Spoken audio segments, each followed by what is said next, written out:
tadi kan kalau apabila perbuatan kita itu kan semua dari rahmat Allah. Nggih. Kemudian segala perilaku kita itu kan sebenarnya kehendak Allah. Nggih. Nggih. Jadi kan intinya sebenarnya kita itu kan ibaratnya kayak boneka yang sebenarnya digerakkan oleh Allah karena kita kan tidak punya daya dan upaya. Nah, bagaimana kalau kita itu bermaksiat? Apakah itu juga kehendak Allah ataukah bagaimana? Tapi kalau dari pengalaman saya terkadang kita tuh maksiat itu karena sebenarnya ada perbaikan di baliknya, mungkin seorang hamba itu jadi lebih baik lagi, kemudian bisa jadi bertobat dan sebagainya gitu ya. Semuanya itu rahmatnya Allah Subhanahu wa taala. Segala perilaku, segala tindak tanduk, segala apa diciptakan oleh Allah, itu karena rahmatnya Allah Subhanahu wa taala. Termasuk pergerakan hati, pergerakan fisik, batiniah, itu semuanya rahmatnya Allah. Pertanyaannya di sini adalah bagaimana apabila manusia itu bermaksiat? Ya, bagaimana itu manusia? Satu, manusia itu wajib apa? Wajib dosa. Tapi bukan berarti aku itu sak umur nganti selawitan gorong tau lho dosa. Wis dosa iku wisan. Karo masa karo duwe dosa. Nah, gitu. Kemudian bagaimana? Apakah kalau dosa ini karena kehendak Allah Subhanahu wa taala? Ya semuanya kehendak Allah. Tapi ada syariat yang ada keseimbangan, makanya syariat itu turun. Afala tafakkarun. Fa bi ayyi ala? Itu kan? Dia berapa kali? 3 kali, 31 kali, 3 kali. Kok 3 kali? 31. Nah. 31 fa bi ayyi ala rabbikuma tukadziban. Ar-Rahman. Itu kan itu ya. Berkali-kali loh. Ya. Nah. Itu melakukan itu dosa. Ini wajib kalau sunnah baca wajib ini adalah menisbahkan bahwa ini adalah kesalahan diriku. Ya, kesalahan jangan merasa kita lebih baik kalau kita bermaksiat. Dosa timbangan nih, mizannya dari syariat. Ya, dari syariat mizannya deh. Alat ukur, mizan itu alat ukur. Alat ukurnya, mizannya itu dari syariat. Dari syariat dulu. Aku ngomong no wong, gunjing wong. Dosa enggak menurut syariat? Dosa ya? Sudah, kita akui ini dosa. Jangan sampai menjadi tadi ujub sama riya tadi. Oh, enggak loh. Sudah seperti ini, akhirnya menghalalkan yang haram, mengharamkan yang halal, itu dosanya sangat besar. Ya, seperti itu. Kemudian di balik ini kata Mbak Sita tadi apa? Tapi seperti kalau kita dosa, ada sesuatu yang baik sih dari dosa itu. Kalau kita yakini bahwa kita ini dosanya besar dan rahmatnya Allah lebih besar. Lah ini baru seperti itu. Kita dosa besar. Kita akui, aku dosa kau wedeh wis. Wis ya. Ujub mesisan wis gak apa-apa. Gak ono dosa paling gede di dunia iki sekali diriku, tapi rahmati Allah lebih gede dari diriku. Nah, ini lebih bagus. Ya. Kalau sudah seperti ini, ya orang seperti ini istimewa. Ya. Akhirnya mendapatkan derajat ibadah yang paling tertinggi. A'la. Ya. Ibadah yang paling tertinggi apa? Yang paling tertinggi itu. Apa? Apa itu? Sholat ibadah tertinggi? Apa puasa? Gak ada. Yang paling tinggi bukan sholat, yang paling tinggi bukan puasa, yang paling tinggi adalah ridho kepada ketentuan Allah, ridhonya ini loh. Ridho sama Allah, ketentuannya Allah ini. Aku ridho dengan Allah menjadikan diriku apapun. Apabila itu menurut syariat salah, ini kesalahan diriku. Aku beristighfar kepada Allah Subhanahu wa taala. Tapi ini adalah dari Allah Subhanahu wa taala. Kita ridho, ada seimbang di sini. Jangan sampai menjadi paham yang lain, Ahlussunnah Sunnah wal Jamaah. Dosa ya karena Allah, ya. Ibadah ya karena Allah, manusia kaya wayang gak iso lapo iki belaen. Atau dibalik, segala sesuatu karena daya upaya manusia itu sendiri. Kalau manusia itu karena segala sesuatu kalau kita berdoa yakin diijabahi oleh Allah Subhanahu wa taala. Di beda meneh. Ya. Antara Mu'tazilah sama Jabariyah. Kita nggak boleh di keduanya. Kita Ahlussunnah wal Jamaah ada keseimbangan. Ya, akhirnya timbul khaufnya timbul, ya ini timbul. Kemudian tapi rasa aman juga timbul, tenangnya juga timbul. Kenapa? Di samping dia punya rasa takut kepada azabnya Allah, dia juga punya cinta karena ada apa? Ada rahmatnya Allah Subhanahu wa taala. Ada maghfirahnya Allah Subhanahu wa taala. Seimbang jadinya. Sehingga apabila dia berbuat dosa ditimbang oleh syariat dosa, iki ana diriku berbuat dosa. Tapi aku yakin Allah akan merubah diriku. Yakin aja. Sampeyan maksiat atau sakake. Tapi aku enggak ngongkon lho yo. Ojo mulai sampean mulai amal itu mulai sama maksiat.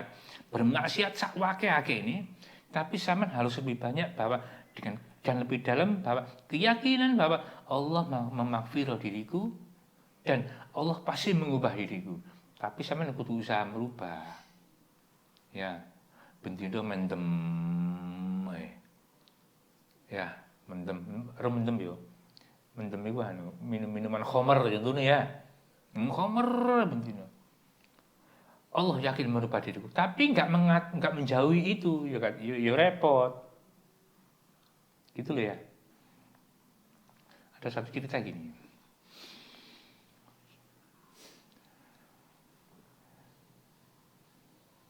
Ini maling, pencuri, top, markotop, ahli maksiat pisan.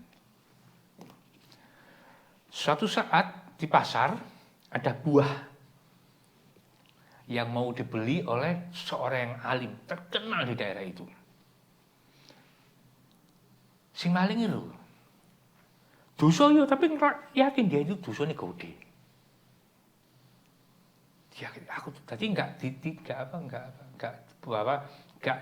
bahwa dia dosanya itu gede dosa, gitu loh. Tapi aku nyolong duit uang itu dosa. Seperti itu. Dan dia yakin dapat merubah keluarganya. Lalu saat si orang alim ini, buah ini ditawar gitu loh. Dipegang, berapa harganya ini? Kemahalan ditaruh lagi. Berapa dirham gitu loh ya. Kemudian ditaruh lagi, uangnya seorang alim ini gak cukup. Datanglah orang pencuri tadi.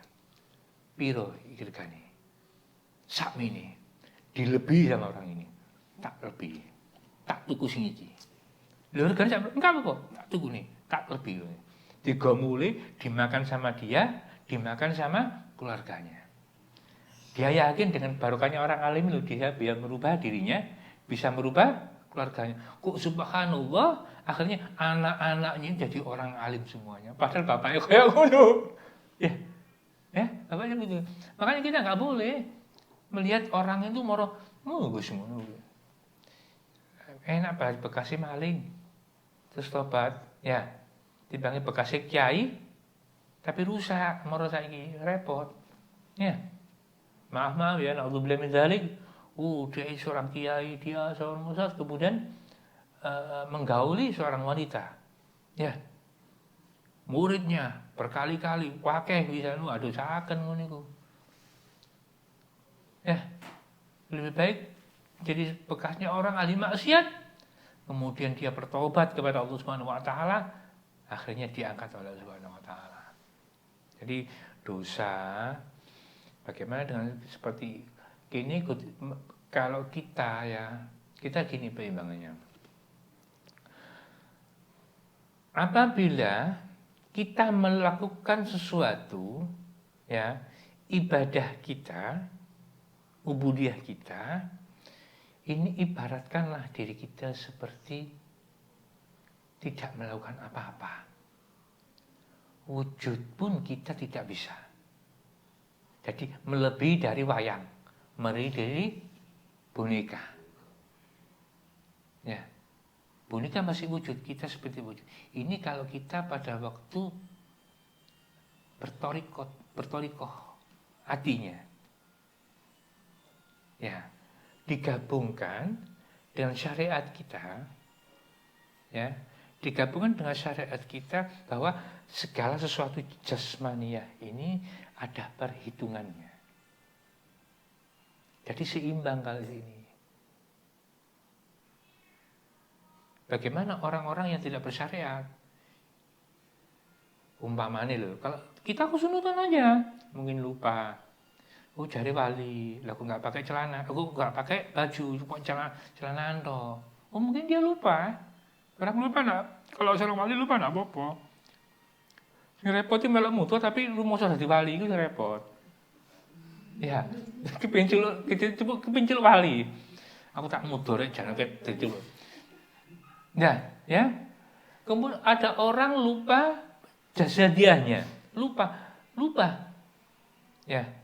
Seperti jadi terus menurut manusia yang normal, perilaku ini aneh. Ditiru oleh wong. Aku tak berperilaku aneh, jangan tiru, wali ya iki repot. Sing niru iki sing keliru.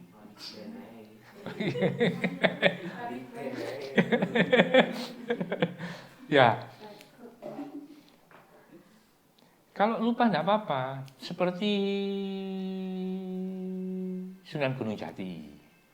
Pada waktu dia itu lupa mencari kepingin sholat itu, namanya tempatnya khusyuk kan beliau. Sampai akhirnya pada sholat dia lupa sampai ke negeri Campa. Sampai ke negeri Campa. Ya kan kita ke negeri Campa. Wis mari salam ke negara liya. Ya. Lagi ini kan enggak. Pas sembahyang eling negara liya. Kapan aku nang Swiss? Kapan aku nang gini? Kapan aku nang Batu rek? Umpamanya seperti itu ya. Kapan refreshing? Mikir nang dia. Gitu salah. Tapi Sunan Gunung Jati enggak. Soalnya aku sampai tapi lupa dengan dirinya. Lurusnya tangi-tangi sadar-sadarnya di negeri Campa.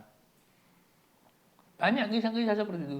Contohnya Sayyidina Umar pada waktu dipanah. Bagaimana beliaunya?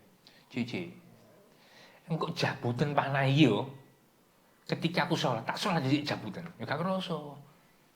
Lagi ini kan enggak. Sholat usra kayak apa sih? Kalau usra kayak cokot semua di. Cokot semua tuh usra. Lah orang dulu itu, sama dulu itu kepingin dijabut panah nih. Sholat di sini jangan gak kerasa dijabut. Itu kudu dipanah. Cokot semua dia. Wis usra gitu ya. Kayak aku. Usra kayak ya. Orang dulu itu sholatnya tenang, akhirnya nggak ingat apa-apa. Ya, nggak ingat apa-apa, tapi sempurna. Zamannya sahabat, sempurna kan semuanya. Ya. Kualitasnya mulai berkurang setelah tabi'in, semuanya seperti itu. Zaman-zamannya nggak bisa melebihi zaman sebelumnya. Ya. Kenapa zaman dulu kok nggak ada sih orang-orang Sayyidina Umar itu kok nggak apa maaf ya, kok nggak mau aneh terus menerus sih, aneh saat-saat tertentu tok. Ya kan? Jadi Ali juga seperti itu. Gak kok saiki jadi wali tapi aneh terus. Kenapa? Karena mereka dulu tuh ada apa ya? Insan kamil namanya. Manusia yang sempurna. Sahabat yang Umatnya Rasul yang sempurna pada waktu sahabat-sahabat itu, era sahabat itu. Ashab Rasul itu paling sempurna sahabat eranya. Eranya paling sempurna karena munajatnya tinggi, syariatnya juga tinggi. Kalau sekarang batinnya tinggi, syariatnya akhirnya agak jomplang sedikit, ya, jasmaniahnya jomplang sedikit, akhirnya lupa, ya.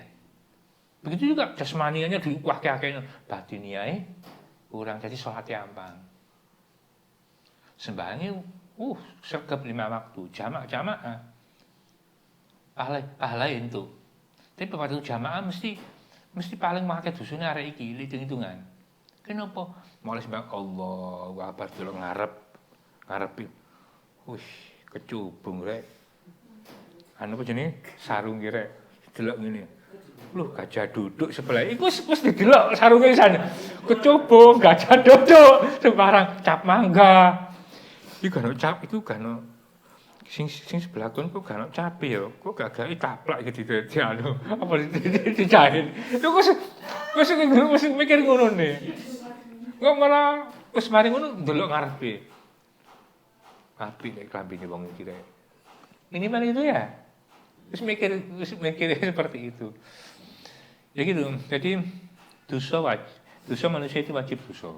Jadi bukan berarti kita rumangsa aku sak gurung tau dosa rek, jangan. Maksud diwajib dosa itu adalah manusia itu pasti berdosa gitu loh. Pasti ada dosa. Besok ya ada manusia, ada seorang lelaki sing paling kari mlebu surga. Ada kisah seperti itu. Kisah menurut riwayat ini adalah orang musyrik. Orang musyrik dimaghfirah sama Allah semuanya. Diangkat semuanya. Terakhir kan wong terakhir. Lelaki terakhir, enggak enak ya.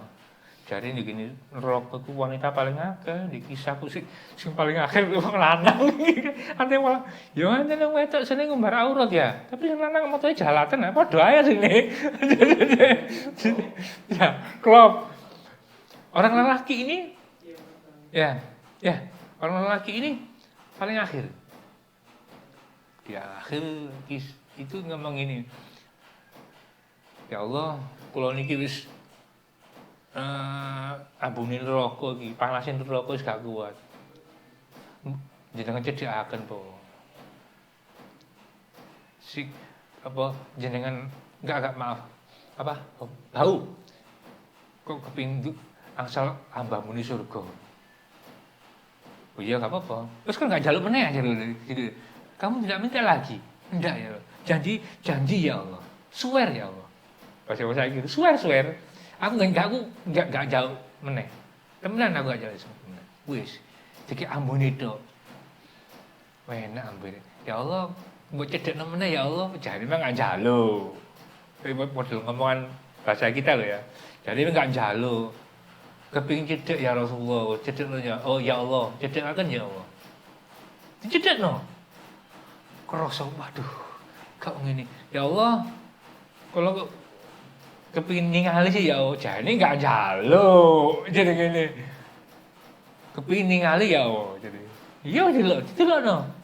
Diperlihatkan surga ini. Takjub ya. Sehingga rasa di neraka ini gak kerasa dia. Ya. Di kisah ini Rasul menangis pada waktu itu. Menangis. Setelah dia seperti itu, kemana? Ya Allah, masukkanlah aku kepada surgamu, ya Allah. Masuklah kamu kepada surgaku dan mintalah kamu berkali-kali. Itu loh Allah Subhanahu wa taala. Kini janji gak jaluk meneh dikai. Iya. Masuk surga, maka kamu mintalah kamu berkali. Masuklah kepada surgaku dan mintalah kamu berkali-kali. Makanya kita jangan putus asa.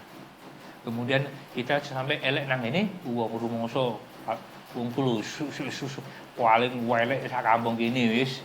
Ojo, sapa ro maro ambek dirubah. Tibane kene menurut paling elek menurut Gusti Allah. Ya kan? Baik menurut orang lain, tapi kita menurut Gusti Allah paling elek. Ya lain ya. Kacamatanya bukan dari kacamata manusia, dari kacamata Allah Subhanahu wa taala. Jadi bagaimana kita bermaksiat? Kita bermaksiat adalah semuanya itu memang dari Allah Subhanahu wa taala, tapi pada waktu dosa kita wajib untuk beristighfar, bertaubat kepada Allah Subhanahu wa taala. Tapi kita harus wajib bahwa segala sesuatunya atas kehendak Allah Subhanahu wa taala. Biarpun itu maksiat. Tapi kalau dalam hubungan dengan an-nasu, makhluk, ya, itu kita wajib untuk bertaubat. Tapi kehubungan dengan Khalik ini adalah suatu hasanat, ya, suatu kebaikan. Sehingga timbulnya kalau kita yakin dengan hasanatnya Gusti Allah, dengan rahmatnya Gusti Allah, kita ridho dengan Gusti Allah, yakin ridho apapun yang diberikan Allah kepada kita dan kita ridho, itu dosanya yang kita lakukan itu akan dirubah Allah menjadi lebur dengan suatu ibadah yang bisa menghapus dosa-dosa itu. Banyak kan kisah seperti itu. Banyak. Itu. Kira itulah.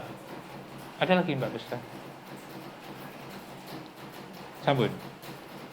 Itu ya. Jadi nanti hubungannya itu nanti sama syariat, syariah, at-tariqah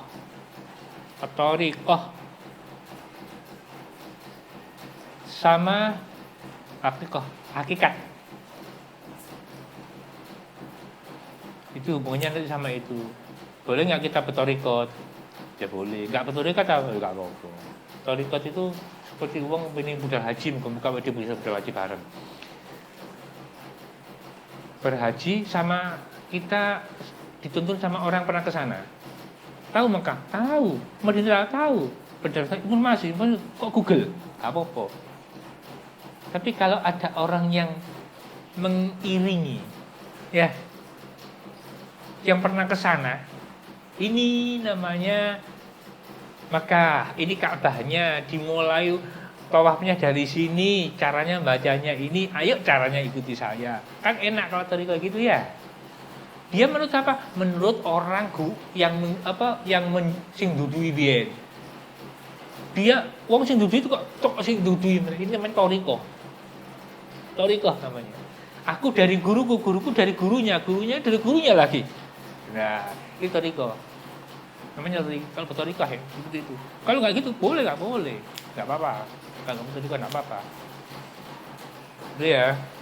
Insyaallah dengan manfaat di dunia Al-Fatihah. Amin.